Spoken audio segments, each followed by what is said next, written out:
il faut l'accepter. Et il faut adhérer. Et puis, il faut exécuter. Dieu veut qu'on obéisse. Ça, c'est la première des choses. Quand quelqu'un obéit, le Seigneur l'assiste. Le Seigneur l'aide. On a souvent parlé de beaucoup de choses et on parle peu de nos cœurs.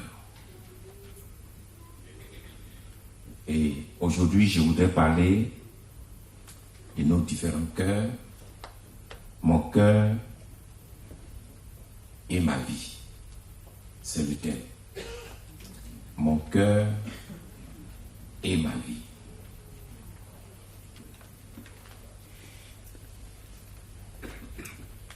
Vous savez, le cœur humain, très important aux yeux de Dieu. Le cœur humain tient une place capitale dans la relation que l'homme a avec Dieu. Et très tôt déjà, certains hommes de Dieu dans la Bible ont été inspirés et ont fait des déclarations par rapport au cœur de l'homme. Le premier test de base qui va nous aider est tiré du livre de Proverbes, chapitre 4, le verset 23. Il est écrit dans ce texte: garde ton cœur plus que toute autre chose, car de lui viennent les sources de la vie. De lui viennent les sources de la vie. Donc mon cœur et ma vie. Si je vis, c'est qu'il y a une source. Et s'il y a une source, la source se retrouve dans le cœur. Je peux dire, le cœur est la base de la vie, de toute la vie, de tous les domaines de la vie. Le cœur est très important. Amen. Et Ecclésiaste, dans son chapitre 5, le verset 1-2, il dit: prends garde à ton pied. Cette fois-ci, ce n'est pas à ton cœur, mais il s'adresse à ton pied. Il dit: prends garde à ton pied quand tu vas dans la maison de Dieu. Approche-toi pour entendre plutôt que pour donner le sacrifice des sots, car ils ne savent pas qu'ils font mal. Ne te presse point de ta bouche, et que ton cœur ne se hâte point de proférer une parole devant Dieu. Car Dieu est dans les cieux, et toi tu es sur la terre. C'est pourquoi que tes paroles soient peu nombreuses. Amen. Quand on rentre dans la maison de Dieu, là encore, la maison de Dieu peut revêtir plusieurs caractères. La maison de Dieu peut être un bâtiment consacré à Dieu, où nous nous retrouvons devant le Seigneur pour communier avec les frères et avec Dieu. La maison de Dieu aussi, c'est notre corps. La Bible dit que nous sommes le temple de Dieu. La maison de Dieu, c'est tout lieu où nous nous retrouvons à 2, à 3 pour prier. Le Seigneur siège là. Il fait de cela sa demeure. La maison de Dieu, c'est ta maison où tu habites. Donc, la maison de Dieu, au fait, peut prendre un aspect selon les circonstances dans lesquelles nous sommes. Mais ici, il dit, quand tu montes au temple, quand tu viens dans la maison de Dieu, prends garde à ton pied. Le pied, vous savez, le pied est très important. C'est le pied qui nous conduit. Le pied nous mène loin. La première rencontre que Moïse a eue avec Dieu, vous savez, Dieu n'a pas d'abord adressé à Moïse cette parole lui disant: Moïse, je veux ton cœur. Il a dit: Moïse, attention, Prends garde à tes pieds. Le lieu où tu te trouves est un lieu saint. Retire tes souliers. En un mot, enlève la souillure devant ma face parce que tes pieds ont foulé trop de choses. Mais en réalité, les pas de Moïse sont le résultat de ce que le cœur a pensé. La Bible dit que Moïse était en train de paître le troupeau de son beau-père Jéthro, qui était aussi sacrificateur de mendiants. Souvent on traite cet homme de païen, mais je voudrais faire une précision. Jéthro n'a jamais été un païen. Il était sacrificateur du Dieu vivant. Il craignait Dieu. Moïse était donc à son service. C'est là qu'il a eu sa femme. Et derrière le troupeau, il voit une manifestation divine. Et la manifestation divine se révèle ainsi. Un buisson qui est en feu, mais qui ne consume pas. De toute la vie de Moïse, il sait que quand quelque chose est en feu, automatiquement, ça doit s'enflammer, consumer. Mais il regarde, il voit le feu et le buisson ne consume pas. C'est un miracle.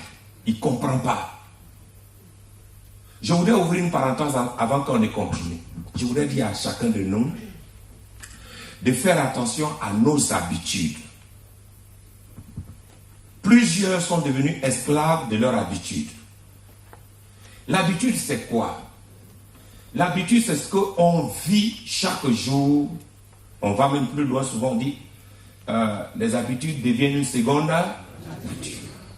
C'est-à-dire, l'habitude crée en toi une autre nature que tu n'es pas, que tu ne dois pas être. Mais l'habitude est issue de notre intelligence, du cerveau.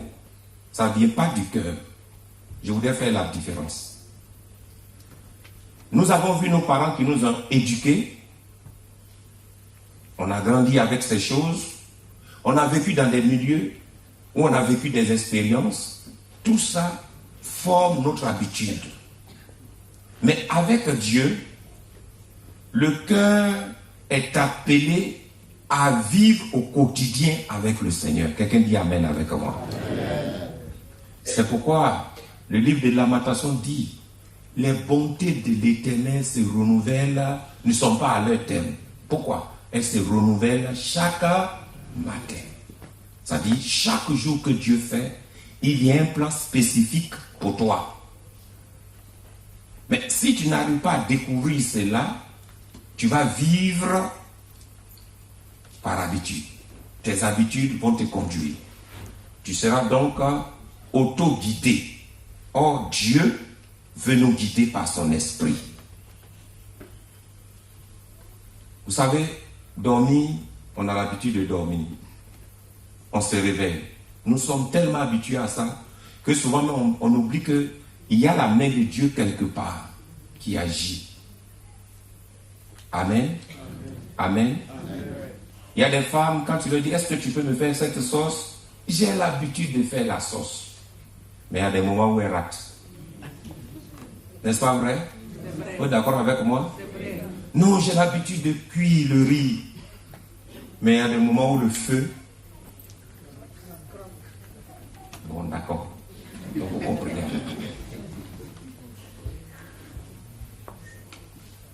Donc, nos habitudes peuvent nous tuer. Et peuvent nous tendre même des pièges. J'étais le dirigeant de la plus grande église de notre mission au siège. Et puis j'ai remarqué que les chrétiens venaient en retard. Comme ils connaissent très bien le programme du culte par cœur, ils savent où on commence en alpha et où on termine en oméga. Ce jour-là, quand le culte a commencé, j'étais en train de prier. Quand le Seigneur m'a dit, tu descends, tu prends la chair et tu prêches. Donc, quand je suis descendu, le dirigeant voulait monter. Il dit, non, reste tranquille, je prêche. Il dit, papa, tout le monde n'est pas là. Il dit, laisse, ne t'occupe pas de tous ceux qui ne sont pas là. J'ai prêché et j'ai fini de prêcher. Nous avons béni le Seigneur. Je suis allé m'asseoir. J'ai prêché en 35 minutes. Les retardataires sont visités les plus nombreux. Le bas était plein, la mezzanine était remplie. Maintenant, la louange, l'adoration, louange, adoration. Ils ont commencé à se toucher. À quel moment le pasteur va passer?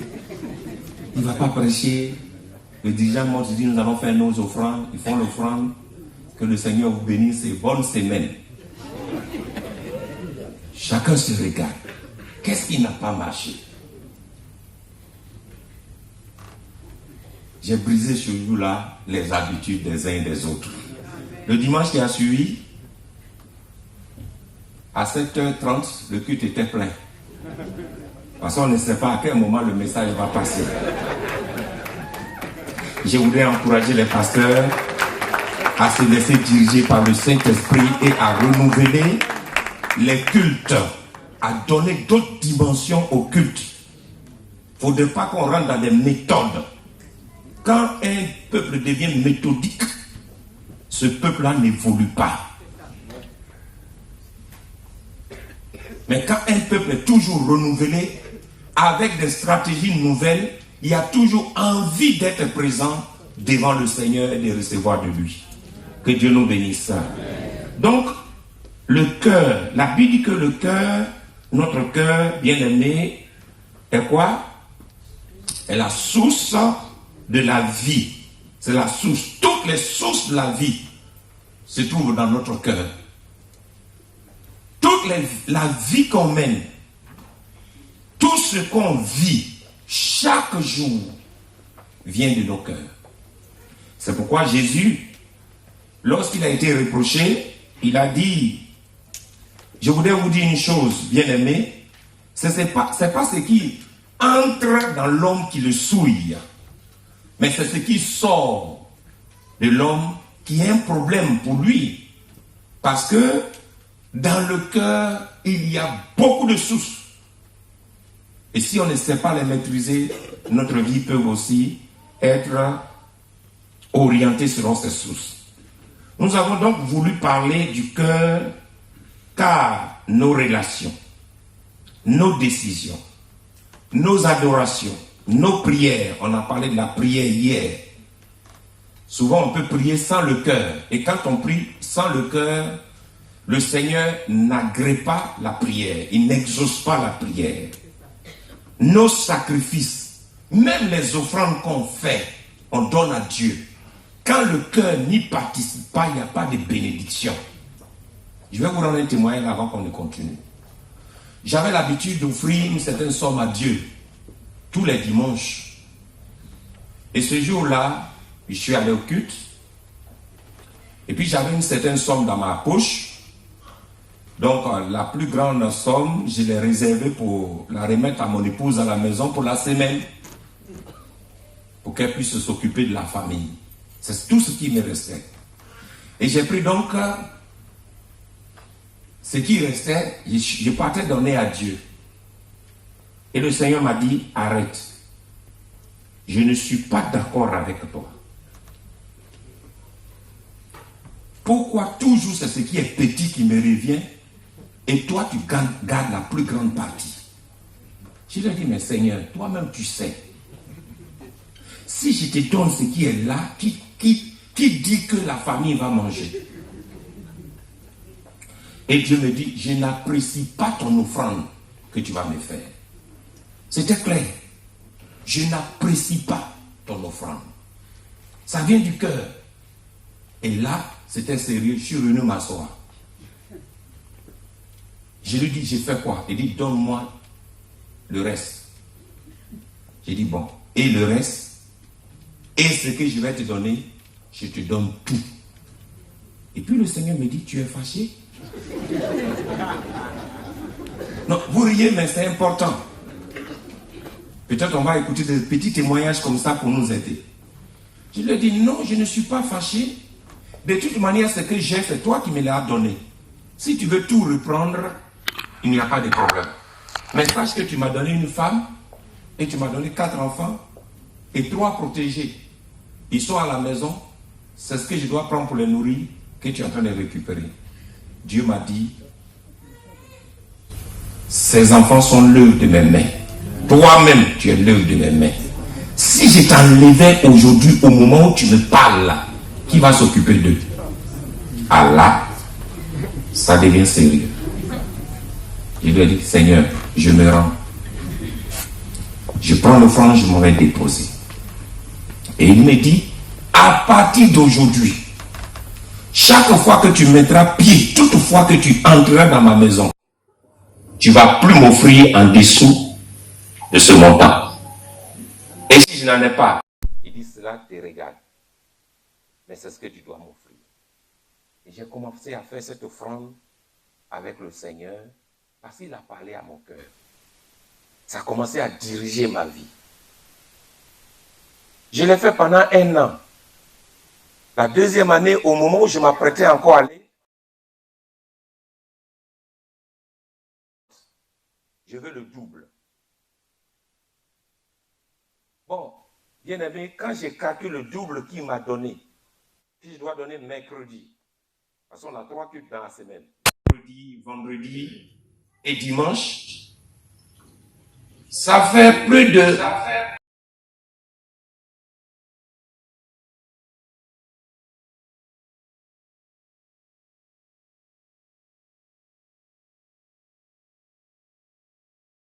On parlait souvent avec le Seigneur.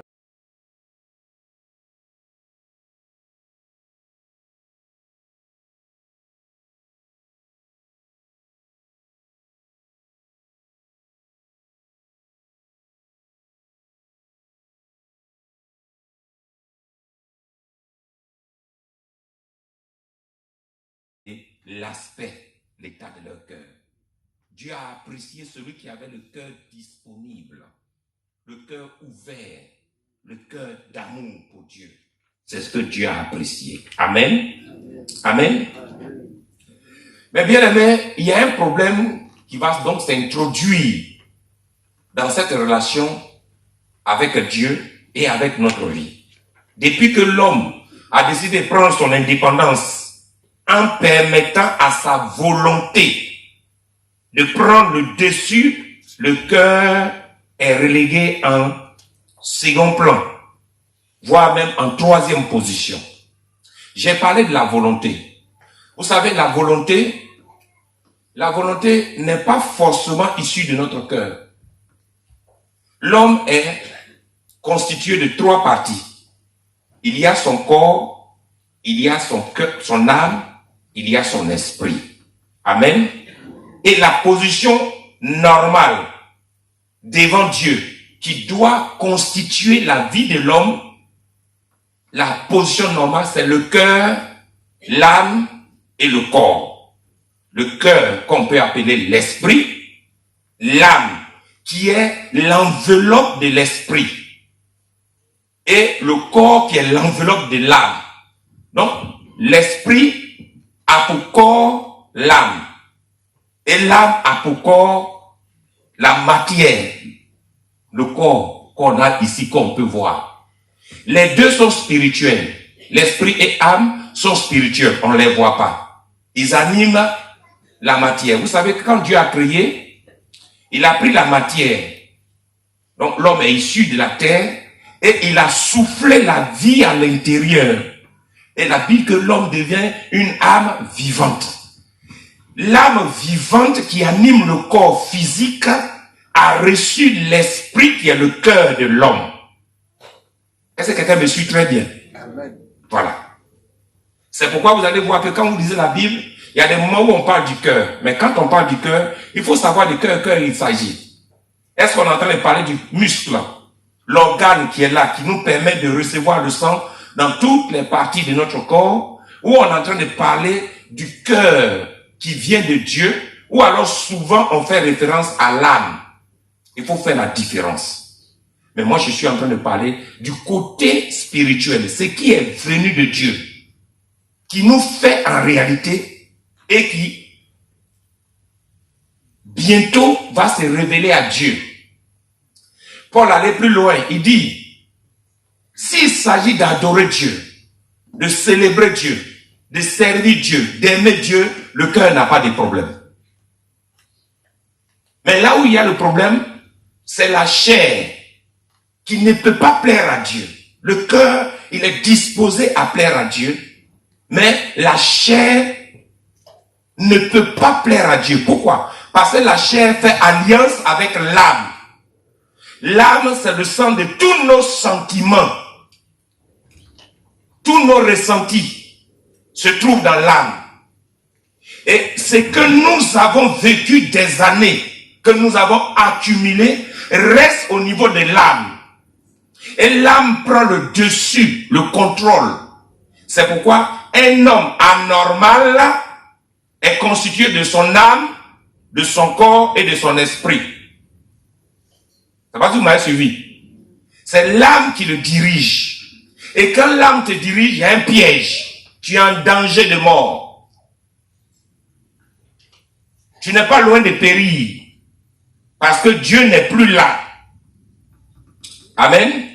Dieu n'est plus là.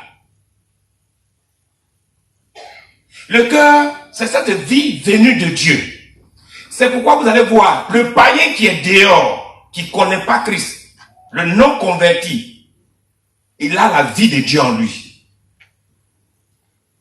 Vous serez étonné de ce que je dis, mais c'est la vérité.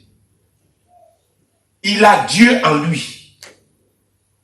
Celui que vous traversez tous les jours, vous voyez dans les rues, qui vit comme il veut, il y a une partie de Dieu en lui, la vie de Dieu en lui. Un temps viendra où cette vie sera ôtée. Et ce qui viendra au jugement, c'est son âme. C'est-à-dire tout ce que l'âme a emmagasiné. C'est le cliché qui va se révéler à Dieu, que Dieu va développer. C'est pourquoi, bien aimé, il y a des moments où on n'a pas besoin de faire le gardiennage derrière son frère. Le vrai juge, devant lui, tout va apparaître. Tu peux même juger ton frère comme étant mauvais. Pendant que toi, tu le juges, Dieu l'apprécie comme étant bon. Parce que toi, tu peux regarder l'aspect extérieur. Mais Dieu, lui, regarde à l'aspect intérieur. Quelqu'un dit avec moi, intérieur. Intérieur. C'est pourquoi Jésus a dit, pharisiens, vous êtes comme des tombeaux blanchis. Dehors, ça paraît beau. Allez souvent dans les cimetières, vous allez voir des caveaux. Vous avez envie de transporter ça en ville pour dormir à l'intérieur. Mais si on ouvre, ce qui est à l'intérieur, ça ne va pas vous plaire. Il y a des gens qui paraissent d'une manière extraordinaire à l'extérieur. Ils sont des anges à l'extérieur.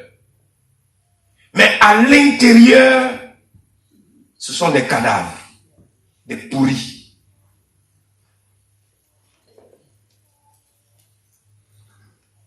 Est-ce que quelqu'un m'écoute ce matin? Amen. Est-ce que quelqu'un m'écoute ce matin? Amen. Que le Seigneur nous bénisse. Amen. Comme on a parlé de la prière hier, c'est pourquoi on prie. Amen.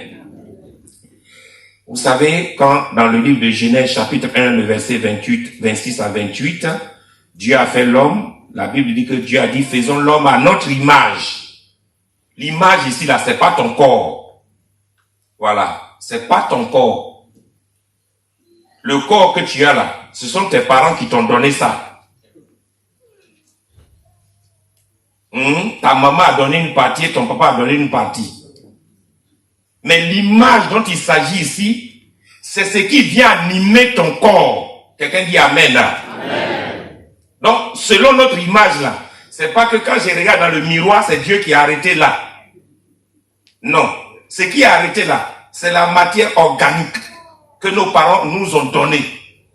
Maintenant, Dieu, dans l'union, dans le secret des parents, dans le coin secret, dans l'intimité là-bas, pendant qu'ils s'unissent, Dieu vient s'ajouter.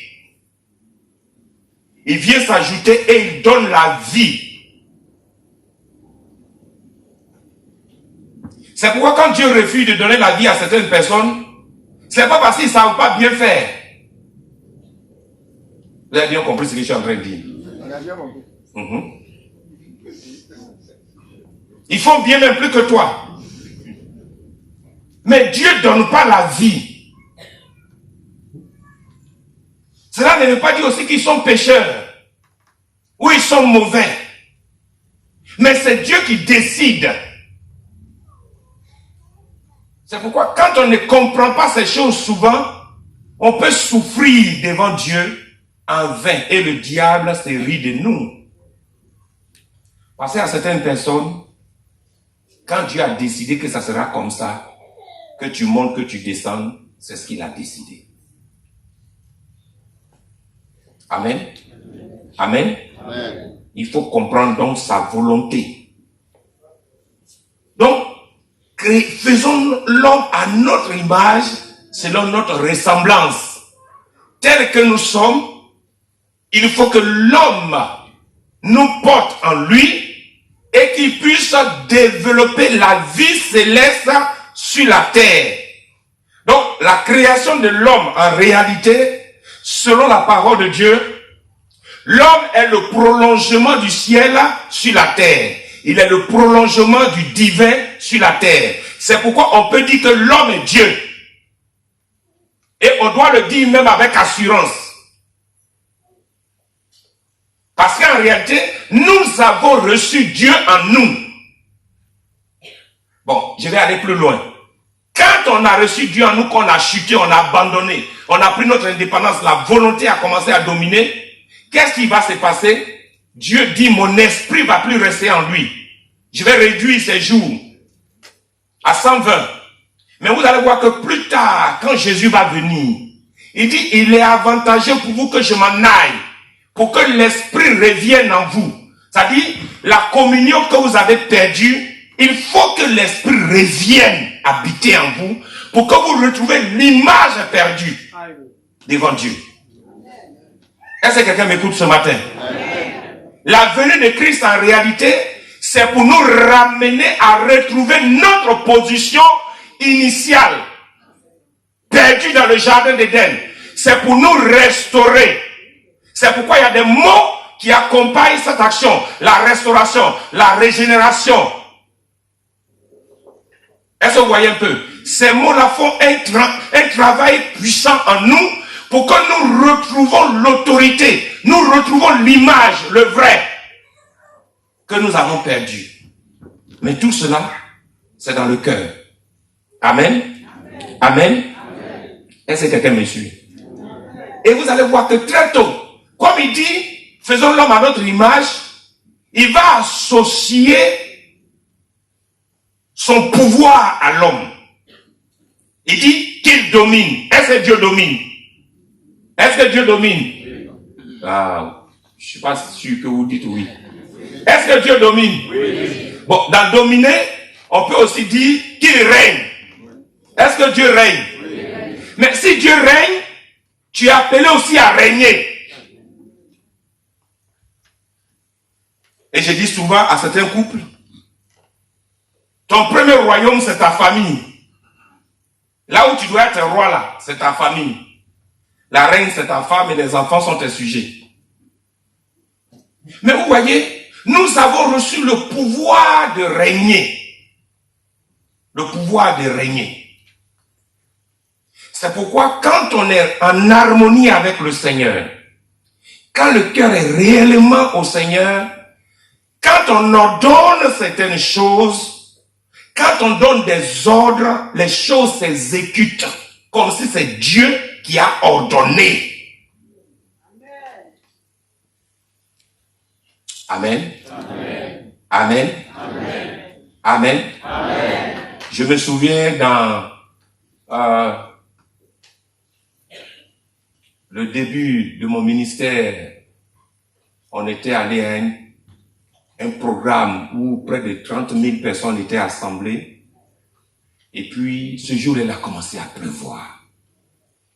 Une pluie battante.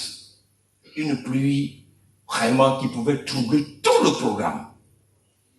Et le serviteur de Dieu, le docteur Dion, il monte sur la chair et dit ceci. Seigneur, la pluie est une bonne chose. Nous avons besoin de la pluie pour nos cultures. Pour que les hommes mangent. Mais en ce moment précis, nous sommes en train de t'adorer. Et nous sommes en train de prier. Je mets un périmètre autour de ce stade. Il peut pleuvoir dans ce périmètre, mais pas à l'intérieur du stade. Ce que je suis en train de vous dire, je l'ai expérimenté. Quand il a dit, on voyait la pluie tout autour du stade. Donc, j'ai été curieux au fait. Je suis sorti. Mais quand je suis sorti du stade, à 50 cm, il pleuvait là. Je reviens dedans. Et ce jour-là, ça a permis à plusieurs policiers qui sont venus veiller sur nous, qu'on a invités. La plupart se sont donnés au Seigneur. Alléluia. Parce qu'ils n'ont jamais vu ça. Amen. Amen. Amen. Notre cœur. Nous sommes donc des dieux. Nous avons Dieu en nous. Nous devons être les vrais représentants de Dieu. Mais souvent, ce qui nous empêche d'être des vrais représentants de Dieu, c'est l'état de notre cœur. C'est tout. C'est tout. Il nous a donné le pouvoir de régner, de dominer, d'assujettir toute la créature, tout ce qu'il a fait dans le ciel et sur la terre. Il a donné pouvoir à l'homme de régner dessus. De régner dessus. Amen. Et ça, c'est très important. Parce que nous avons l'image de Dieu. Dieu créa l'homme et la femme à son image et Dieu les bénit. Amen. Il leur a donné ce pouvoir. Mais vous voyez, il faut comprendre que le ciel veut toujours régner en nous. Amen. Vous savez, avant même que l'homme ne soit créé, la Bible dit une vapeur montait de la terre et arrosait toute la surface du sol. Et l'Éternel Dieu forma l'homme, poussière du sol, et souffla dans ses narines une respiration de vie. Une respiration de vie. Et l'homme devint une âme vivante. Ça, c'est la version Darby de 1890 qui a dit ça. Dieu a soufflé en l'homme une respiration de vie. C'est-à-dire Dieu a donné la vie. C'est cette vie-là qu'on appelle le cœur. C'est ça que tu es en réalité. Le jour où cette vie va te quitter, c'est terminé. Le reste périt. Amen. Amen. Amen.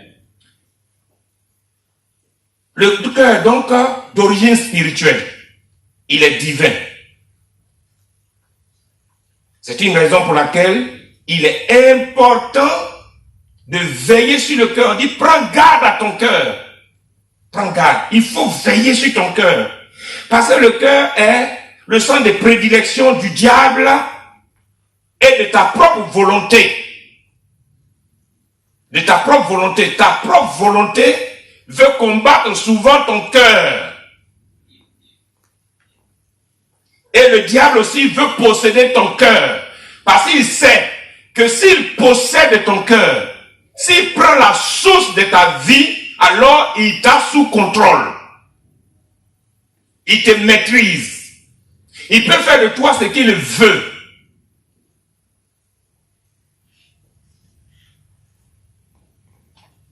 Amen. Amen. C'est pourquoi veillez à ce que votre cœur, veillez sur votre cœur, que votre cœur ne soit pas emporté par quoi que ce soit, par qui que ce soit. Amen. C'est un terrain convoité tous les jours. Et il y a toujours quelqu'un qui veut le posséder. Vous savez, je vais vous dire une chose. Dieu ne lutte pas notre cœur. Quelqu'un dit Amen. Amen. Dieu n'a pas à lutter ton cœur. Je vais te le dire. Parce qu'il y a des gens qui disent, pasteur, pourquoi Dieu même sait que ça va m'arriver puis il n'a rien dit?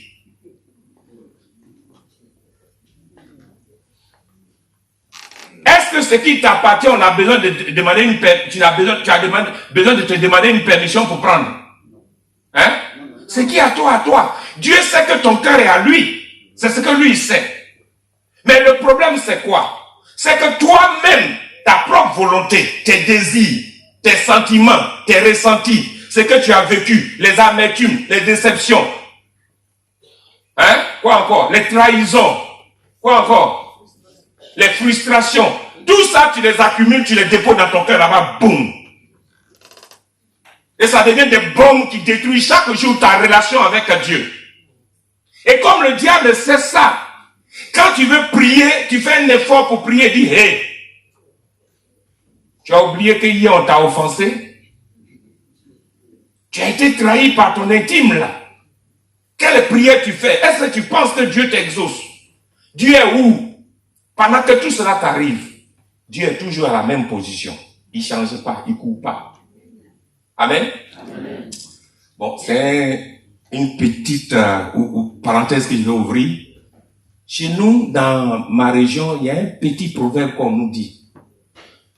On dit, l'écureuil et la vipère sont des amis. Et puis, l'écureuil mange partout. Et un jour, l'écureuil demande à la vipère, mais ma camarade vipère, je ne te vois pas manger. Et la vipère a dit, je mange tout ce qui oublie. Vous avez compris ce qu'il a dit? Tout ce qu'il oublie. Il dit, bon, toi tu manges tout ce qu'il oublie? Bon, moi je n'ai pas le temps, je mange. Les feuilles sont tombées sur la vipère, elle est toujours là. Elle est restée à sa place. Mais vous savez, ils sont des amis à distance, quoi. Parce que l'écureuil sait que le jour où la vipère la récupère, l'amitié va s'arrêter. 1 mois, 2 mois, 3 mois, 6 mois, la vipère était toujours là à sa place. L'écureuil a tourné jusqu'à... Elle a oublié que la vipère était là. Venu passer à côté, la vipère l'a attrapé. Dit, mon ami, qu'est-ce que tu fais? Mais on a un deal. J'ai dit, je mange tout ce qui oublie. Tu as oublié que je suis là. Tu es venu passer. Je vous donne cette image pour dire quoi? Il y a des gens, quand ils tournent, ils croient qu'ils sont libres. Dieu les attend. Il est là. Lui, il ne se presse pas. Il prend son temps à te regarder. Il prend son temps. Il n'est pas pressé. Parce qu'il sait de toute manière, tu vas terminer à ses pieds. C'est là que tu vas terminer. Tôt ou tard. C'est lui qui aura le dernier mot sur ta vie.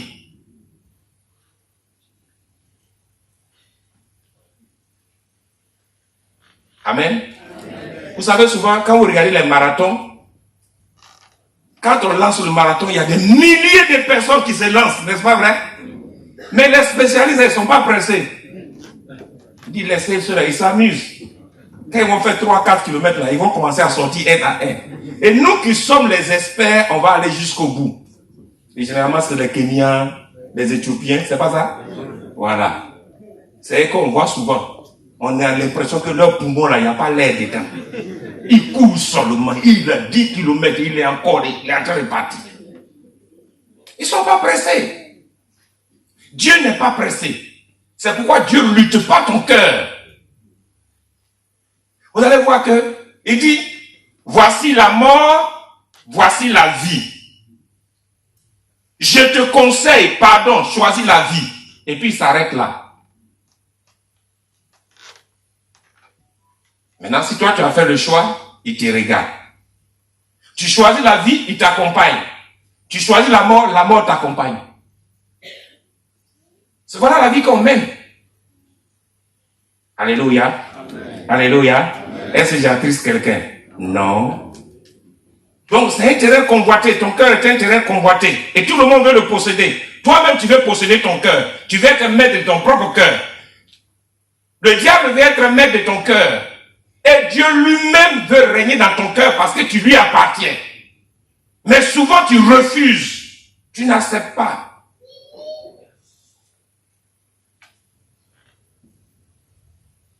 Amen. Les premières déclarations de Dieu, il dit voici. Dans Deutéronome chapitre 6, le verset 9, il dit quoi? Voici les commandements, les lois et les ordonnances que l'Éternel, votre Dieu, a commandé de vous enseigner, afin que vous les mettiez en pratique dans le pays dont vous allez prendre possession. Afin que tu craignes l'Éternel, ton Dieu, en observant tous les jours de ta vie, toi, ton fils, et les filles de tes fils. ces lois, tous ces commandements que je te prescris, afin que tes jours soient prolongés. Quel que soit là où tu es, il faut comprendre ça. C'est la volonté de Dieu pour toi. Tu les écouteras donc, Israël, et tu auras soin de les mettre en pratique afin que tu sois heureux et que vous multipliez beaucoup comme l'a dit l'Éternel, le Dieu de tes pères, en te promettant un pays où coule le lait et le miel. Israël, l'Éternel, notre Dieu, est le seul Éternel. Tu aimeras l'Éternel, ton Dieu, de tout ton cœur. D'abord, il s'adresse au cœur qui doit aimer Dieu. Le cœur doit aimer Dieu. Ensuite, de toute ton âme. L'âme aussi doit être influencée par l'amour qui vient du cœur. Et de toute ta force. La force, c'est ce qu'on a dans le corps. Le physique. Donc, vous voyez, dans cette relation, la volonté de Dieu, c'est que le cœur lui-même soit embrasé par Dieu, qui embrase l'âme, et l'âme qui embrase le corps. Quelqu'un dit Amen avec moi. Amen. Voici la volonté de Dieu, c'est ce qu'il veut. Tu vas l'aimer de tout ton cœur. Ça, c'est le premier commandement qu'il a donné. Et puis le deuxième commandement, il dit, tu aimeras ton prochain comme toi-même.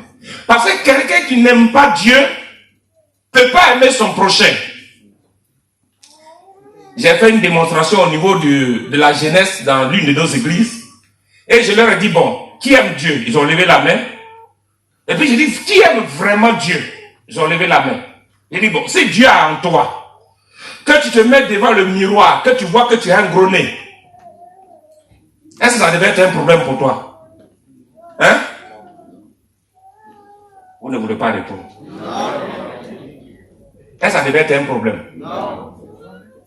Si tu as une grosse tête comme pour moi, parce qu'il y a des gens qui ont une petite tête par rapport à moi, que tu regardes ça, est-ce que ça devait être un problème pour toi? Non. Parce que Dieu a vu tout ça et puis il est en toi. Maintenant tu sors et puis quelqu'un te regarde, dit, regardez, couronné comme ça. Et tu te fâches. Est-ce qu'il y a vraiment lieu de se fâcher là? Mais j'ai un gros nez. J'ai un gros nez. Ça s'arrête là. Je n'ai pas à me fâcher. Et quand on était enfant, vous savez, d'autres nous dit ta mère. Puis tu te fâches, tu insultes ma mère. Mais est-ce que tu n'as pas une mère?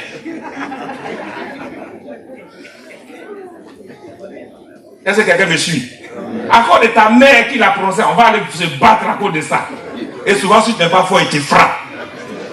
Non seulement il a dit ta mère, puis il te frappe encore dessus plus. Mais on dit ta mère, c'est ta mère. Vous savez, ma maman, elle n'est pas instruite, elle n'est pas allée à l'école. Donc mon papa, souvent, quand il vient, comme nous on allait à l'école, il vient. Quand il veut provoquer ma mère, il boit, il arrive et dit, mais tu es ma mère là! Et ma mère commence à pleurer, tu as pris encore. Et c'est moi qui t'ai dit d'aller boire. Tu abuses, tu es venu m'insulter. Tu es venu m'insulter. Et puis quand il dit ça, il prononce encore fort. Et ma maman traînait, pleure. Jean, tu veux me tuer encore? Je t'ai fait quoi? Et puis nous, on est dans la maison, on rit. On dit, mais quelqu'un dit que tu es sa mère, et toi tu pleures.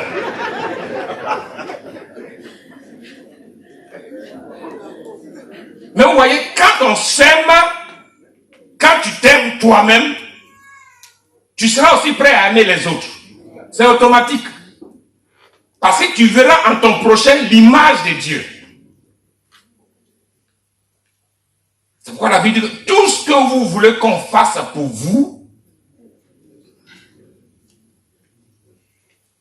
ne le faites pas pour les autres. On va faire seulement pour vous. Hein? Ah bon, d'accord. Ah d'accord. Faites-le aussi pour les autres. Donc en réalité, si tu veux qu'on fasse pour toi, qui doit faire premièrement? Hein? Qui doit faire premièrement? En réalité, si tu veux être aimé, qui doit aimer premièrement? Je ne vous entends pas. Tu m'aimes pas, tu m'aimes pas, tu m'aimes pas. Je t'aime pas. Est-ce que toi tu m'aimes? Donne-moi ton amour et moi je vais te donner mon amour. Et puis ça marche. Mais toujours, vous allez voir que le cœur de l'homme va chercher des ennuis là où il ne faut pas. Amen. C'est pourquoi Jésus dit, même ton ennemi, s'il te demande ton habit, donne-lui ton manteau. Amen. Amen. Amen. Le cœur. Et il dit, veille sur ton cœur. Quand tu iras en voyage, tu en parleras. La loi de Dieu va t'accompagner. Tout lieu que foulera la plante de tes pieds. Il faut que ton cœur soit toujours en communion avec moi. Amen. Deutéronome 30, le verset 1, dit quoi? Les bénédictions te seront multipliées si ton cœur est réellement à moi. Je chasserai toutes ces nations devant toi, mais toi, tu obéis à la voix de l'Éternel de tout ton cœur, de toute ton âme, et tes enfants, selon ce que je t'ai prescrit, doivent aussi obéir. Aujourd'hui, les cultes de famille ont disparu pratiquement. Dans certaines familles, les parents n'ont plus le temps avec leurs enfants pour faire le culte à la maison. La parole de Dieu doit commencer d'abord à la maison avant d'arriver à l'église. On laisse nos enfants à eux-mêmes, souvent même aux dirigeants de l'église, qui eux-mêmes n'ont même pas le temps.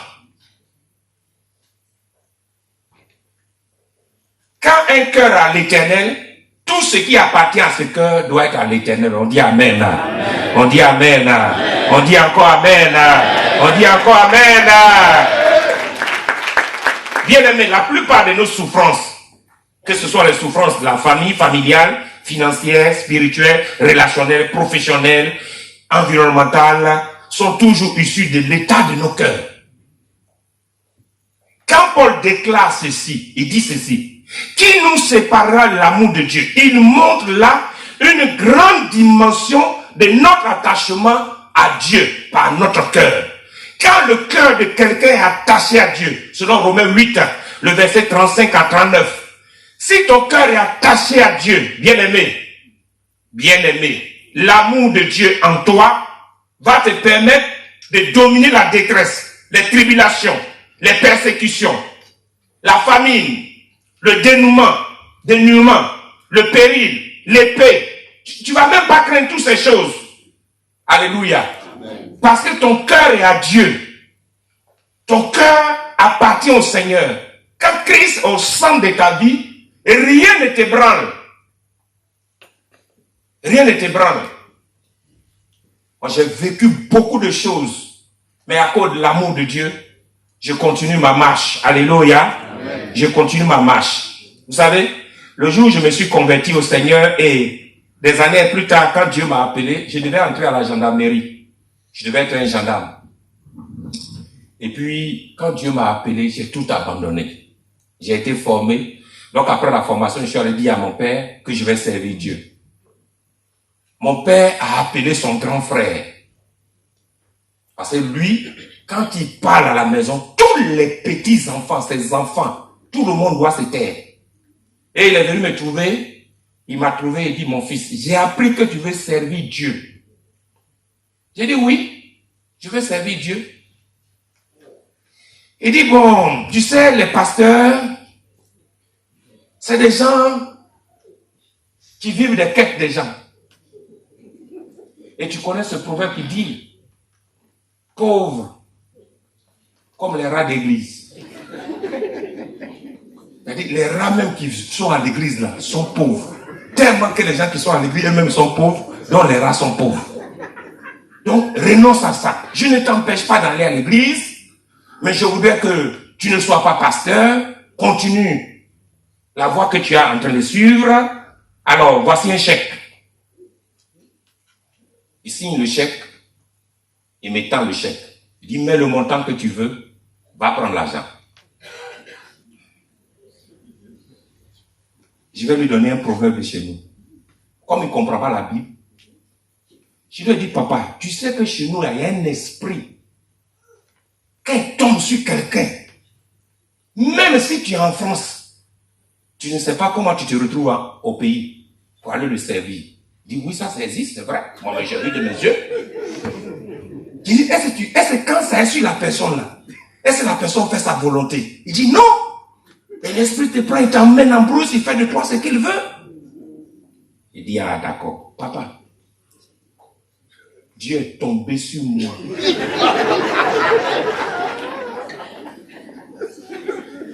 Donc où je suis là, où je suis même arrêté devant toi là. Je ne sais même pas que tu es arrêté devant moi. Il dit, en bon, jusqu'à ce point. Alléluia.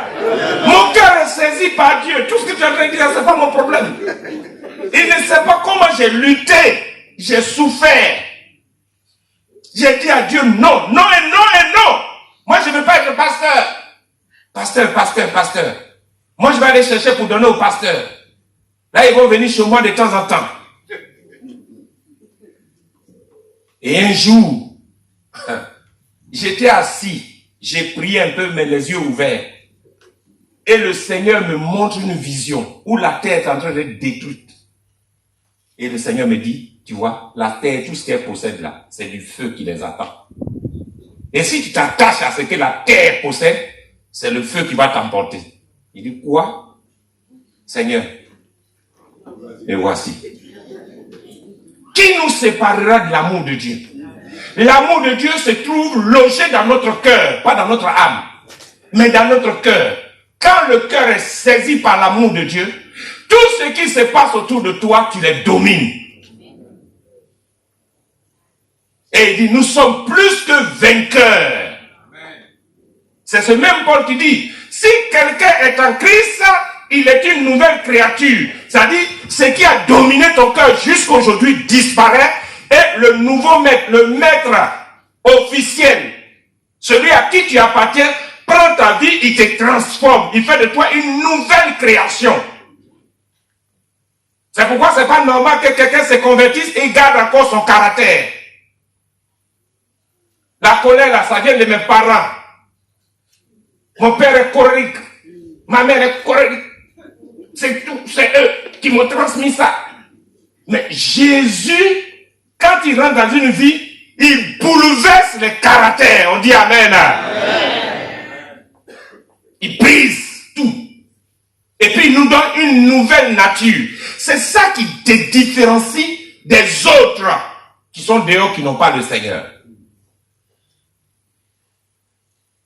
En réalité, on n'a même pas besoin de crier que je suis chrétien. On n'a même pas besoin de dire, viens au Seigneur. Vis ta vie chrétienne pour que ceux qui sont autour de toi disent, voici quelqu'un qui appartient à Dieu, je veux faire comme lui. Quelqu'un dit Amen. Quand vous entendez quelqu'un crier, je suis chrétien, là, doutez de sa vie spirituelle. Oui, je le redis encore. Tu ne sais pas que je suis chrétien? Mais si tu étais chrétien, il n'allait pas te dire ce que tu es en train de faire. Amen. Amen. Lui, il est du nord de la Côte d'Ivoire. J'ai été envoyé en mission chez eux. Là-bas, eux, ils ont des pouvoirs qui contrôlent. Donc là où on m'a envoyé, je suis allé loger quelque part avec ma famille. Et c'est un village où vraiment il y a beaucoup d'esprit. Et à chaque 4 heures du matin, ma famille et moi on prie jusqu'à 6 heures pour permettre aux enfants d'aller à l'école. On a prié, vous savez, quand on arrive, le lendemain, il y a 3 personnes qui sont arrivées, ils sont venus voir notre tuteur, donc celui qui nous a logés. Dis à tes gens de ne pas prier. Donc nous on s'est dit, c'est parce qu'on élève la voix. On a dit, ah d'accord, on a compris. Donc à 4 on s'est retrouvés. On a réduit, si vous voulez, le volume à 1. On a prié. 2 jours encore, ils sont venus dire, ils ont prié. Ah! Bon, cette fois-ci, j'ai dit à ma famille, on se retrouve à la même heure, mais personne ne parle. Que chacun s'asseye et il prie dans son cœur. Il pense à Dieu. Donc on est venu, on est assis. Personne n'a ouvert la bouche. La prière se faisait dans le cœur. Quand il est 6 heures, il dit Amen. Le même jour, j'ai dit Amen, c'est le matin, mais ils sont venus. Ils ont dit aujourd'hui, vous avez prié encore. Ah là. Donc j'ai pris mon courage, maintenant j'ai demandé au délégué. J'ai dit, mais pourquoi tu dis que quand on prie, tu as problème? Il dit, le problème, quand vous priez là, vous délimitez notre périmètre où nous, on ne peut pas entrer. J'ai dit, ah bon? Il dit, oui, mais vous ne pouvez pas comprendre. Vous n'avez pas les 2 deux yeux pour voir. Nous, on a d'autres yeux pour voir. Toi, tu vois physique. Moi, je vois dedans. Alléluia. Alléluia. Et je lui ai dit, mais tu sais, de la même manière que tu es consacré à ton esprit là, moi aussi je suis consacré à mon esprit. Si je me tais, tu vas avoir problème. Il dit, ah bon? Donc je fais comment? Bon, c'est finalement notre tuteur, ils lui ont dit de nous chasser de sa maison. Pour les chasser. Un enfant de Dieu contrôle son environnement. Parce que son cœur est à Dieu. Et quand il arrive, il répand la vie de Dieu. Il répand l'odeur de Christ. Partout où il est, ta manière de faire, on voit Christ en toi. Ta manière même de sourire, on voit Christ en toi. Tes pas, on voit Jésus en toi. La manière de manger, on voit Jésus en toi. Ta manière de travailler même dans ton entreprise là-bas, on voit Jésus en toi. Quand c'est comme ça, c'est pas toi qui as problème, c'est eux qui ont problème. Au contraire même, ils vont venir vers toi pour prendre des conseils. Pour dire quel est ton secret. Et tu dis, mon secret, c'est Jésus-Christ. Alléluia. Alléluia. Mais plusieurs ont fermé la porte aujourd'hui à plusieurs. Le ciel a été fermé à plusieurs à cause de nos comportements, de nos cœurs, qui en réalité ne reflètent pas Christ. Nos cœurs qui ne reflètent pas Christ. Bien-aimés. L'apôtre Paul dit, mais en tout cela, nous sommes plus que vainqueurs par celui qui nous a aimés. Oui, je suis convaincu, la mort, la vie, les anges, les dominations, le présent siècle, le siècle à venir, les puissances, l'attitude, la profondeur, ni aucune créature ne pourra nous séparer de l'amour d'Élohim. En Yeshua, le Messie, notre Adon. Ça, c'est la version Shuraki. Nous ne pouvons pas séparer de l'amour de Yeshua. Les anges ne peuvent pas. Vous connaissez l'histoire de ce prophète que Dieu envoie en mission. Il finit d'accomplir sa mission et il repart. Un autre prophète le suit et puis il dit, es-tu le prophète que Dieu a envoyé? Il dit, oui, je le suis. Il dit, bon, moi aussi, Dieu m'a parlé. Un ange m'est apparu. Bien-aimé. L'autre, c'est pas l'ange qui lui a parlé. C'est Dieu. Et puis de deux, la première question qu'il a posée à ce prophète-là est une question douteuse. Es-tu le prophète? Mais quand Dieu m'envoie en mission, il est précis. N'est-ce pas vrai? Il est précis. Il parle à mon cœur. Il dit, va à tel endroit. Tu trouveras telle personne en train de faire ceci. C'est moi qui t'envoie vers lui. Il est tout, il dit, es-tu le prophète que Dieu a envoyé? Lui aussi il dit oui. Il dit, bon, un ange m'a parlé. Il dit, retourne, allons manger. Il dit, non, Dieu m'a dit de ne pas faire. Il dit, mais je te dis que je suis prophète. Retourne. Vous savez, j'ai une de mes filles qui a vécu cette expérience quand j'étais aux États-Unis. Ça m'a fait beaucoup mal. J'ai pleuré pour elle. Nous avons prié pour elle, elle a été délivrée. Dieu a commencé à la bénir. Elle a commencé à avoir beaucoup d'argent. Elle a économisé. Et un jour, il y a un soi-disant prophète qui a organisé un programme et elle allait là-bas.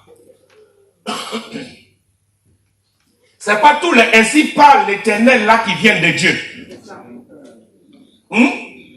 Faut dire ça à ton frère. Mon frère, tu vas quelque part. Ainsi parle tous les ainsi parle l'Éternel là ne viennent pas de Dieu. Faut le lui dire. Dis-lui ça bien. Ou alors c'est pas tous les Dieu m'a dit qu'ils viennent effectivement de Dieu. Il y a des gens qui sont remplis d'eux-mêmes et qui parlent.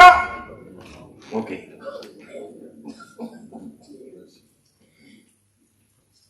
Ok, merci. Ok.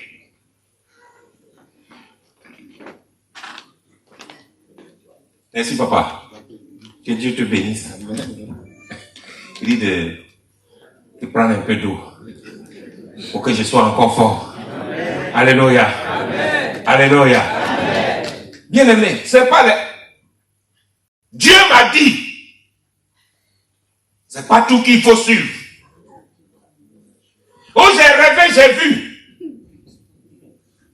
J'ai fait un songe sur toi. Tout ça arrive, toi aussi tu appartiens à Dieu. Va devant le Seigneur. On nous a conté l'histoire d'un frère qui un jour était là et puis son téléphone a sonné. Il prend le téléphone et il y a une femme qui est au bout. Mon frère, le Seigneur m'a dit que c'est toi qui vas payer une voiture pour moi. Le frère était troublé. Et il lui dit, qui t'a dit ça? Il dit, c'est mon prophète qui a dit ça. Est-ce que tu me connais? Comment j'ai eu ton téléphone? Tout ça a été par révélation. Poussé par le Saint-Esprit. Ça, c'est des scanners, un scanner spécial. Le frère a commencé à trembler. Il ne sait plus ce qu'il va faire. Le frère donc appelle son pasteur pour dire, papa, je ne comprends pas, on m'a appelé, on dit, on a vu mon téléphone au scanner de Dieu, par révélation. On me dit de payer une voiture. Et le pasteur dit, mon fils, attends-moi, on va aller voir tout cela. Donc, ils sont partis, le pasteur arrive, et à l'étonnement du pasteur, le prophète en question est quelqu'un qui l'a formé. Donc, quand lui-même il a vu le formateur, la prophétie est passée à la porte. Et ils sont assis, le type n'a plus le courage de parler. Mais demandez-nous les nouvelles, pourquoi nous sommes arrivés. Il dit, ah oui, oui, c'est vrai, c'est vrai. Pourquoi vous êtes arrivés? Et le pasteur prend la parole. Et son formateur lui dit, tu es sûr que Dieu t'a parlé? C'est Dieu qui t'a parlé? Pas de réponse. Et la femme, donc qui est disciple du prophète, comme Géasi, dit, je vais tout dire, hein, parce que là où ça va, là, il faut qu'on dise la vérité.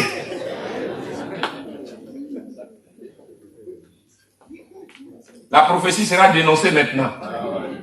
Non, c'est-à-dire que moi-même je suis converti, je faisais des affaires et je suis tombé, et puis on parlait à un frère, et il a dit, non, allez voir tel monsieur, il peut peut-être vous aider. C'est ainsi qu'on a vu le téléphone. Maintenant, comme on ne sait pas comment te poser le problème, et on dit que tu crains beaucoup Dieu, c'est pourquoi on a parlé des prophéties, des révélations. Le pasteur dit, le monsieur que vous voyez là, lui-même il n'a pas de voiture. Il vit au jour au jour. Si vous étiez venu lui présenter le problème d'une autre manière, il a des relations. Il peut passer par les relations pour vous aider. Mais comme lui-même, il ne peut même pas payer une voiture, acheter une voiture pour lui. Bon, prophète et ta prophétesse, que le Seigneur vous bénisse. Mon fils, allons à la maison. C'est pourquoi la Bible dit. Vous voyez, souvent quand on a des programmes, et puis souvent il y a des révélations, il y a des prophéties, il faut ouvrir ton oreille pour bien écouter. Mais vous allez voir, là tu as compris quoi? Ton cœur a saisi quoi? Qu'est-ce que ton cœur peut témoigner? Et surtout nos femmes, les sœurs, oh, sentiments. Elles sont tellement sensibles là. Ma soeur en voile rouge là-bas. C'est de toi, essayer. Tu n'as même pas encore fini. Mais qu'est-ce qui dit que c'est Dieu qui parle?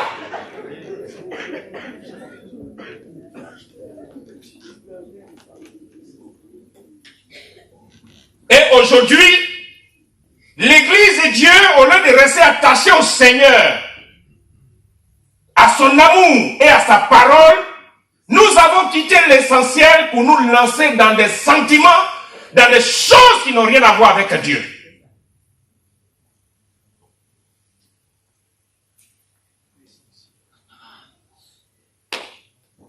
Et tout ça, c'est nos cœurs.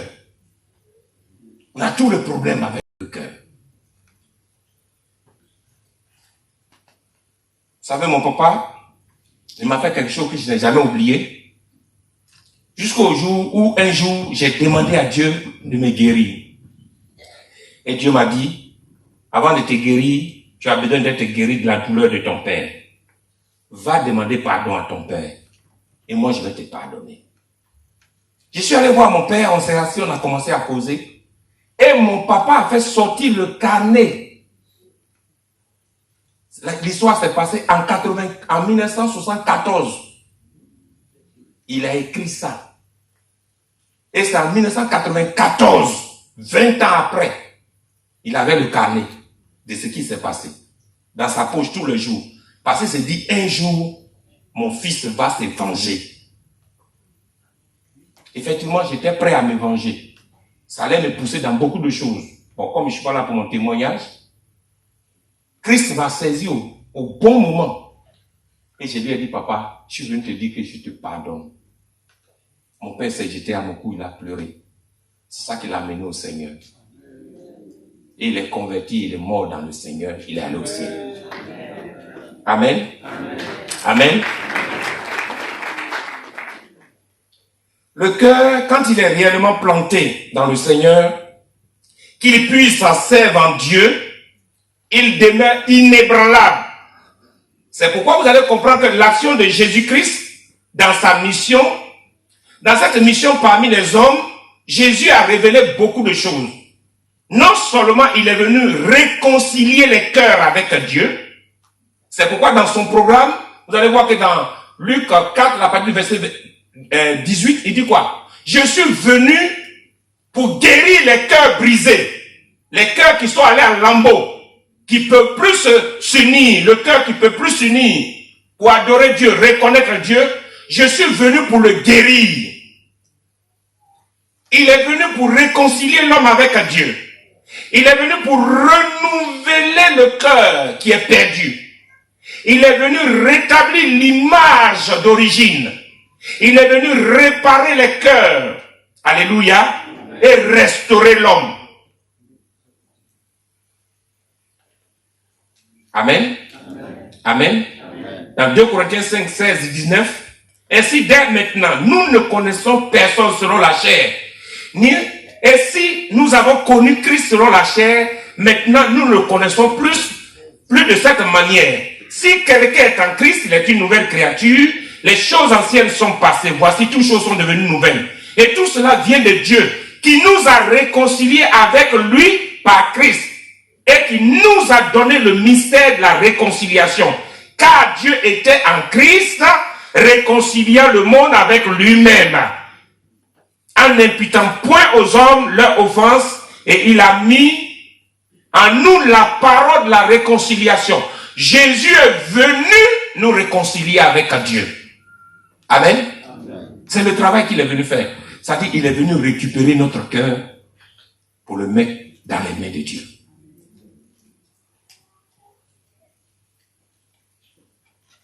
Amen. Et Paul dit ceci, j'aime bien ce qu'il dit dans Galates 2, le verset 20. Il dit quoi? J'ai été crucifié. Allez-y.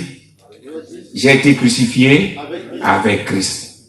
Et si je vis, ce n'est plus moi qui vis, c'est Christ qui vit en moi. Si je vis maintenant dans la chair, je vis dans la foi au Fils de Dieu qui m'a aimé et qui s'est livré lui-même pour moi. La part de l'homme pour vivre heureux, bien-aimé, c'est de permettre que l'Esprit de Dieu, l'Esprit du Seigneur prenne possession de son cœur. Amen. Amen. Car dans Ésaïe 1, le verset 1, il dit, l'Esprit du Seigneur, l'Éternel est sur moi, car l'Éternel m'a oint pour porter une bonne nouvelle aux malheureux. Il m'a envoyé pour guérir ceux qui ont le cœur brisé, pour proclamer aux captifs la liberté, qu'on appelle le jubilé. Jésus est venu pour qu'on puisse jubiler, qu'on puisse se réjouir tous les jours par sa présence. Amen. Amen. Sa présence en nous. Tout cela dans ton cœur. Tout se passe dans ton cœur. Tout est là. Ta victoire se trouve dans ton cœur. Tes échecs sont dans ton cœur. Tes succès viennent du cœur. Tes bénédictions viennent du cœur. Les malédictions viennent du cœur. Je disais à quelqu'un un jour qui était en train de maudire une personne, je lui ai dit, mon frère, ne maudis pas. Parce que quand tu maudis, toi-même, tu deviens une source de malédiction. Parce que ça vient de toi. Jacques dit, d'une même source ne peut pas sortir deux sortes d'eau. Ni amère, celle qui est amère et celle qui est douce.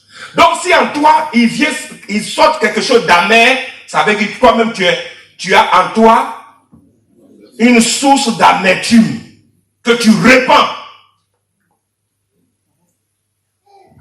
C'est pourquoi quand vous voyez quelqu'un qui parle mal, c'est que le mal est en lui. Quelqu'un dit Amen avec moi.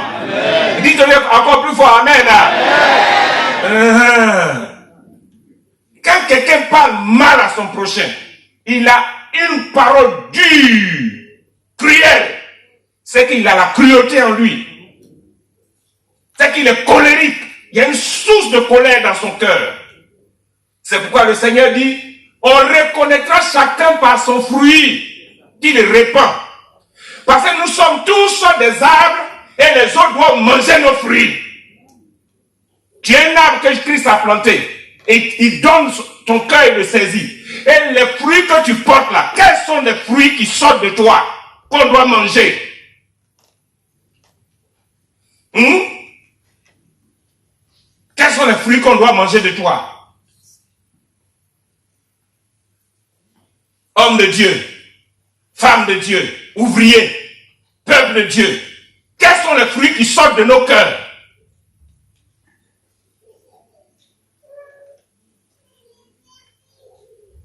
C'est ça la réalité. La vie chrétienne, là, il est trop facile d'accuser les autres. C'est facile de jeter la responsabilité sur les autres. Mais et toi, qu'est-ce que tu as fait? Adam, tu as péché, tu as mangé le fruit, il dit oui, j'ai mangé, mais la femme que tu as mise à côté de moi m'a séduite et j'ai mangé le fruit. Ah, Adam, toi qui es chef, tu as écouté la femme? Il dit oui, Dieu, c'est toi-même qui a créé une femme là, qui l'a envoyée. Une manière de dire quoi? Je ne suis pas responsable, c'est toi Dieu qui est responsable. Quand il était ici là, il était seul là, il avait mangé le fruit là. Toi qui as envoyé la femme. Si tu n'as pas placé la femme à côté de moi, mon frère, tu n'as jamais mangé ce fruit. Donc ta femme que tu as créée là, que tu m'as donnée, c'est elle qui a permis que je mange le fruit. Donc en un mot, moi Adam, je suis innocent. Et qui est coupable? C'est ta femme. Et qui a créé la femme? Quand on était à l'école primaire, à l'école en 6e, en classe de 6e, on avait un livre qui nous venait du Nigeria. Who Killed Our Teacher? C'était le titre. Quels sont ceux qui ont suivi ça un peu? Alors, il y a une histoire qui s'est passée. Il y a un professeur qui est mort. Et puis les élèves ont décidé de mener enquête. Et ils sont allés mener enquête. Ils sont allés trouver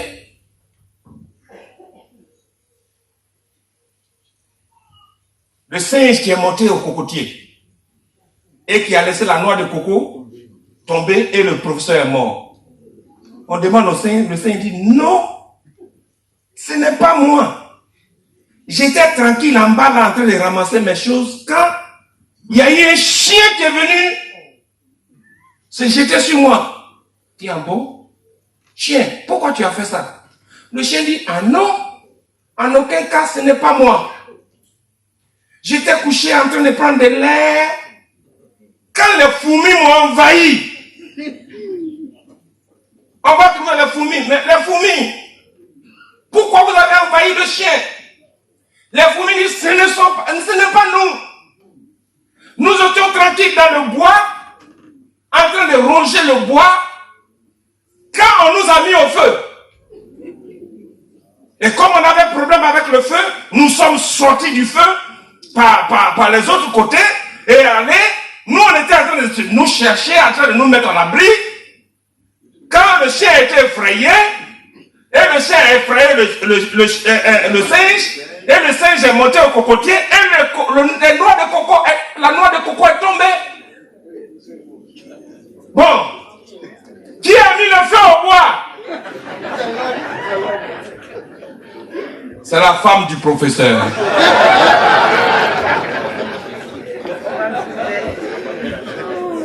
Qui a tué le professeur? C'est ce qu'Adam a fait avec Dieu. C'est trop facile.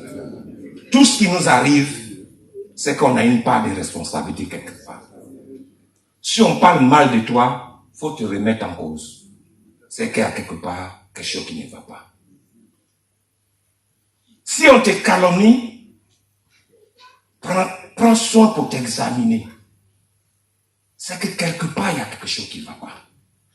Vous savez, si on s'examine chaque jour, la Bible dit examinez vous-même pour retenir ce qui est bien et évacuer ce qui est mauvais.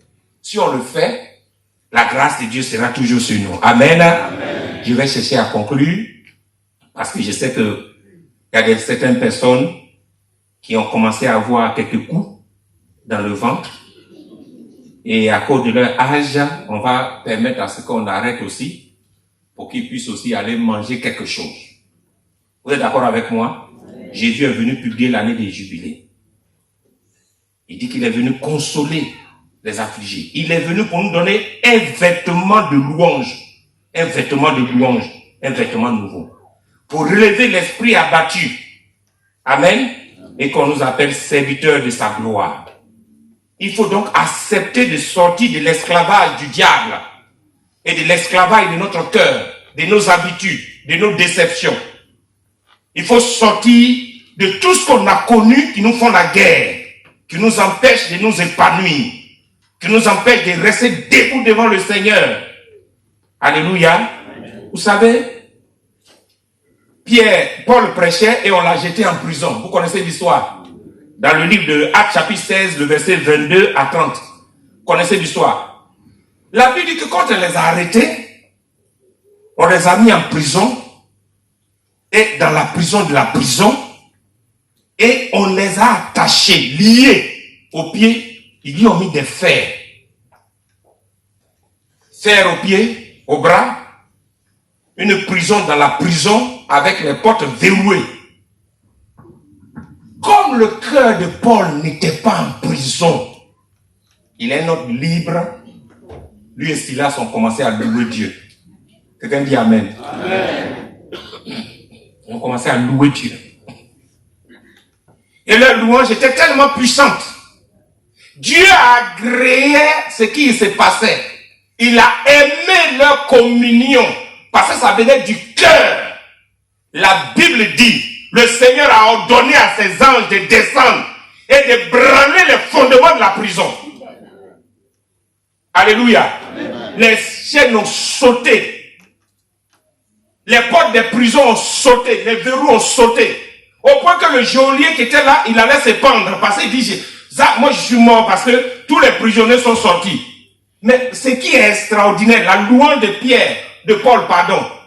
Cette louange-là a libéré même tous les prisonniers qui avaient les chaînes de fer. Eux aussi. Les chaînes sont brisées. Bien aimés. Quand un cœur appartient à Dieu, il produit des merveilles. Des choses extraordinaires. Amen. Et il lui a dit, non, ne te tue pas, on est tous là. Il a compté tous les prisonniers, ils sont là. Il dit, on fait quoi? Lui-même, quand il a regardé ça, il dit, mes frères, allez-y. Parce que ça là, je n'ai jamais vu ça. Alléluia. Amen. Je ne peux pas comprendre qu'aujourd'hui, il y a des gens qui sont convertis et qui peuvent demeurer encore dans leur état. Je ne peux pas comprendre. Je ne peux pas comprendre que, chrétiens que nous sommes, il y a des choses qui nous surprennent. Est-ce que le cœur est vraiment à Dieu? Dieu veut se révéler à nous. Amen. Amen. Amen. Amen. Amen. Amen. Amen. Dieu veut se révéler à nous, bien-aimés. Quand le cœur est libre et qu'il appartient à Dieu, le cœur vit Dieu, il vit la présence de Dieu, il vit les révélations de Dieu, il agit. Je vais vous dire une chose et je termine. C'est un témoignage.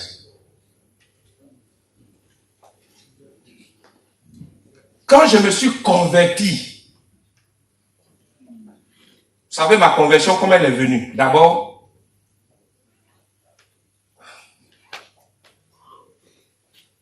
J'étais mauvais, mais personne ne savait que j'étais mauvais.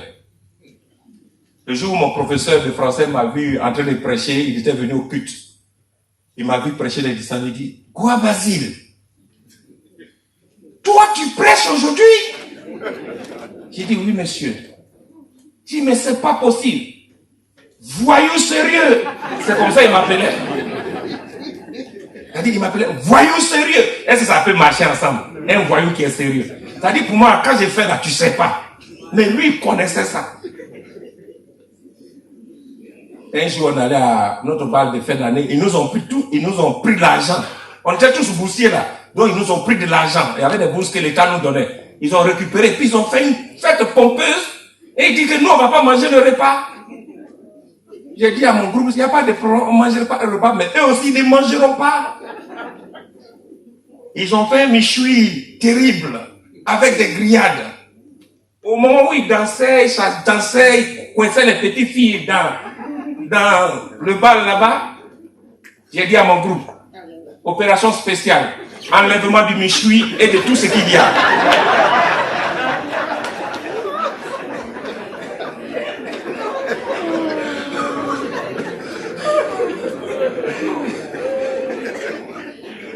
Et c'est lui qui s'est rendu compte que quelque chose n'allait pas. Il est venu m'attraper et dit, Basile, pardon. Ramenez tout ça. On va vous donner un peu aussi, vous allez manger. Et j'ai dit à mon groupe, opération retour. Et tout est revenu. Mais le Seigneur m'a pris à quel moment? J'avais décidé de m'enrichir vite. Et j'ai décidé de monter un groupe. Et en ce moment, il y avait encore les armes qui se vendaient facilement au Libéria. Comme le Libéria est notre voisin. Donc j'ai décidé d'aller acheter des armes. Pour venir former mon groupe. Voilà. C'est lui que vous voyez devant vous là. Et avant ça, il fallait que je fasse un tour chez ma grande sœur pour lui soutirer un peu de l'argent. Parce que je cherchais de l'argent. Et puis quand je suis arrivé chez elle,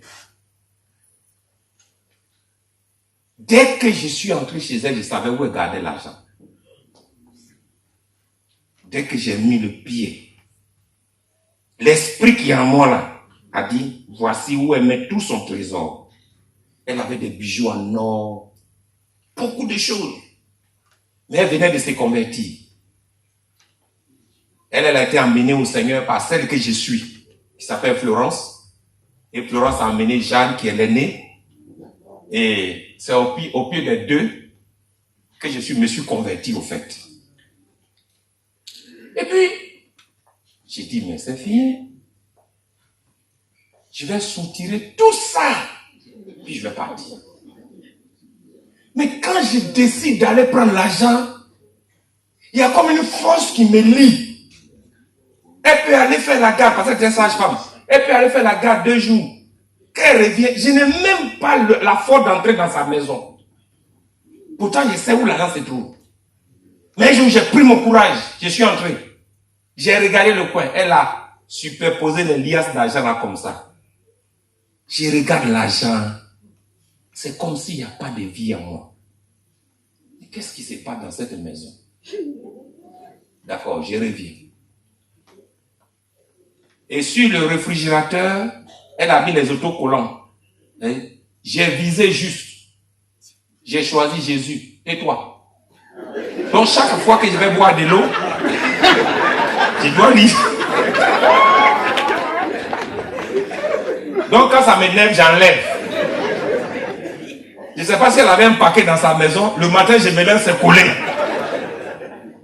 Et un jour, j'ai dit, si j'enlève le autocollant, personne ne met. 2, quand vous priez, je ne veux plus vous entendre prier dans cette maison. Sinon, vous allez me voir. Laurent se dit, tu connais la colère de l'homme là. Ce qu'il dit là, on n'est qu'à obéir. Parce que lui, si sa colère se lève, parce que j'avais une colère démoniaque. Quand je suis né, il y a un devin qui m'a regardé, qui a dit à ma mère, vous n'allez pas coiffer cet enfant jusqu'à ce que lui-même décide qu'on le coiffe. Donc mes cheveux là descendaient ici. Mes soeurs, pour jouer avec moi, elles nattent. Elles peuvent les natter en 3. Ça tombe derrière ici. J'avais les cheveux, comme on dit, dread, naturels. C'est quand j'ai grandi qu'on m'a dit, j'ai dit de raser, qu'on a enlevé. Et puis, un jour, elle est partie au travail, ma grande sœur allait à l'hôpital. Elle allait donc vendre. Et elle a laissé, il y a quelque chose qui est resté sur la table en tout cas. Pour moi, j'ai dit, bon, ok, aujourd'hui j'ai oublié les porte-monnaies, tout ça. Je vais prendre un peu de temps, je vais aller boire. Et je vais draguer quelques filles là. Puis je vais revenir à la maison. Dieu, quand il veut te prendre,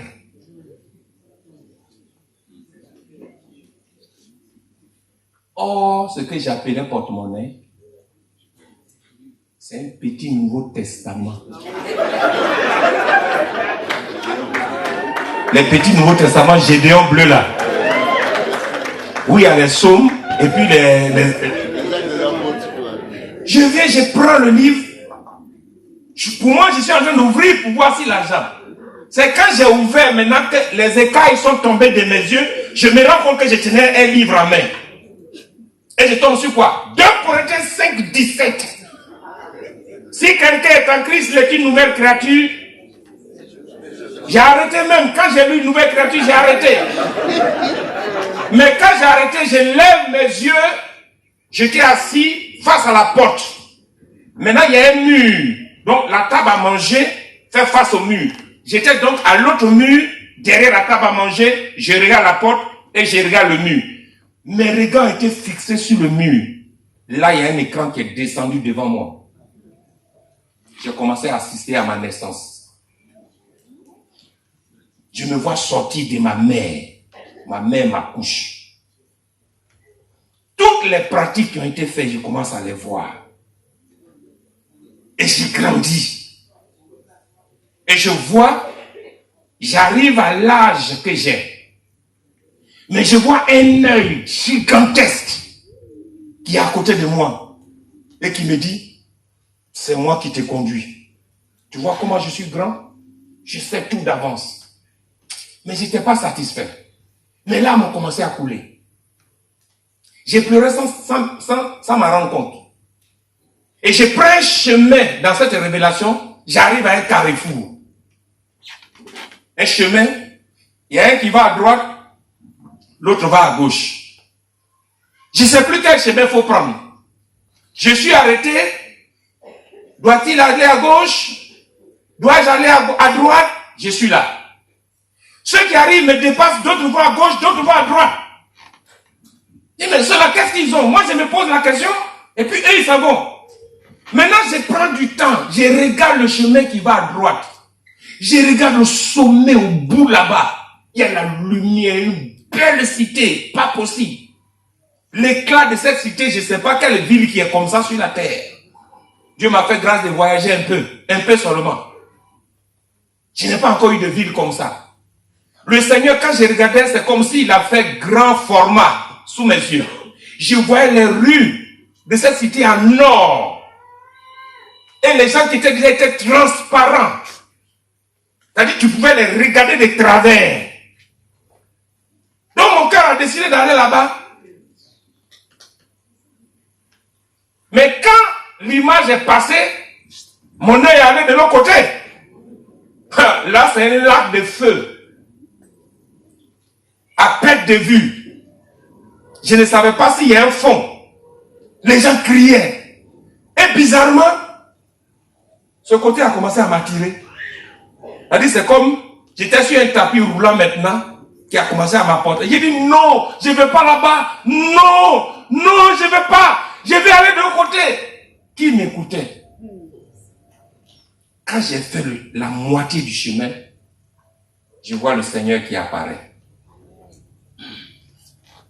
Il dit, il n'est pas encore tard. Si tu décides de te donner aujourd'hui, je veux ton cœur. Tu me donnes ton cœur aujourd'hui, tu iras de l'autre côté. Et puis l'image a disparu. Je regarde, je suis mouillé. J'ai pleuré. Mes larmes ont coulé sur la table. Comme si on y avait versé un verre d'eau. Je ne comprenais pas. Je ne pleure pas comme ça. Mon cœur était dur. Ce jour-là, quelqu'un a brisé mon cœur. Il a détruit le cœur charnel qui est en moi. Le même jour, sans qu'on ne m'instruise, je suis entré dans la maison. Tout ce que j'avais comme amulette, gris-gris, tout ce qu'on m'a donné, les coris, tout ce qu'on avait, j'avais un habit spécialement préparé. Quand je porte, tu prends un couteau, tu mets sur moi, ça c'est tort.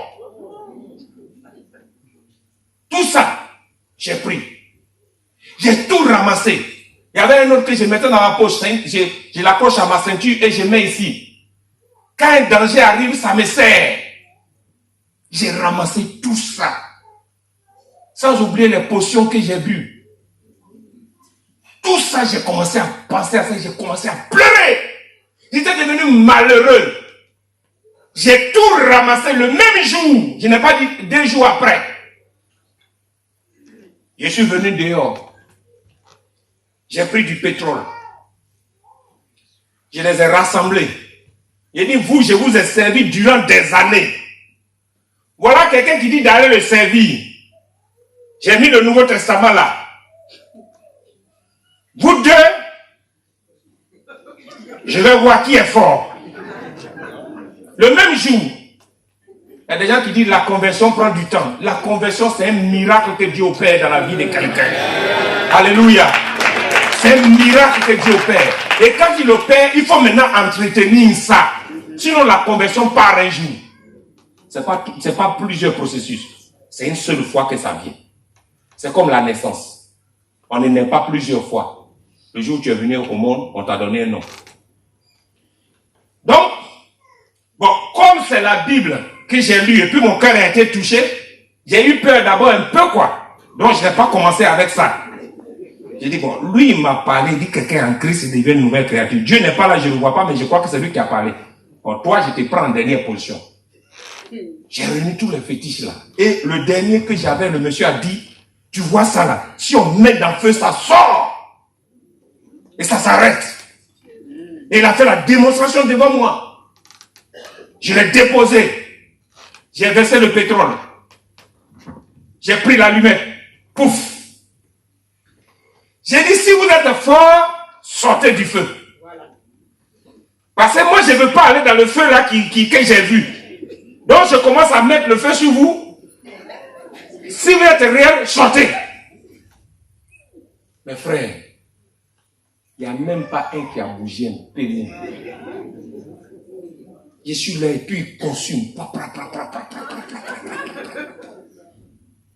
Ah!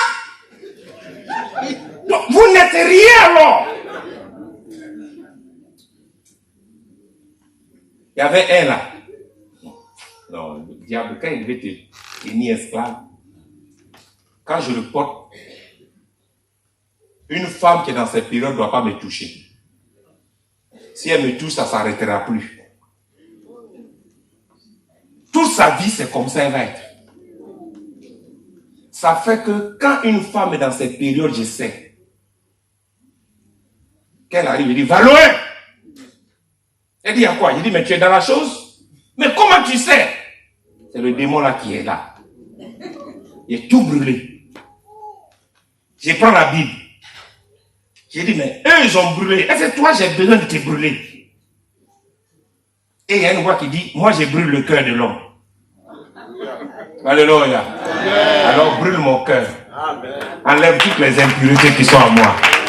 Laissons Dieu brûler nos cœurs et qu'il y règne au nom de Jésus-Christ. Que la paix du Seigneur soit avec vous.